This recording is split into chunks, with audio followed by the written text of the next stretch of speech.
అసలు శివతత్వానికి ఉన్న గొప్పతనం ఏమిటో తెలుసా? భక్తుణ్ణి నెత్తి మీద పైన పెడతాడు, తాను కింద కూర్చుంటాడు. ఆ మహానుభావుడు తిన్నడు.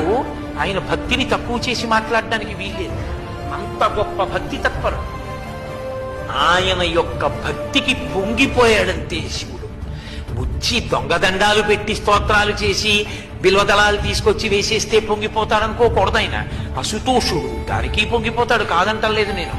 కానీ మనసున్న చోట ఆయన పరవశించిపోతాడు, నెత్తి మీద పెట్టుకుంటాడు. ఆయన ఎంగిలి నీళ్లు నోట్లో పట్టుకొచ్చి లింగం మీద ఉమిశాడు, అభిషేకంగా తీసుకున్నాడు. అంటే మనం చేయకూడదు, తిన్నడికి తెలియదు కాబట్టి చేశాడు, దాన్ని భక్తితో స్వీకరించాడు.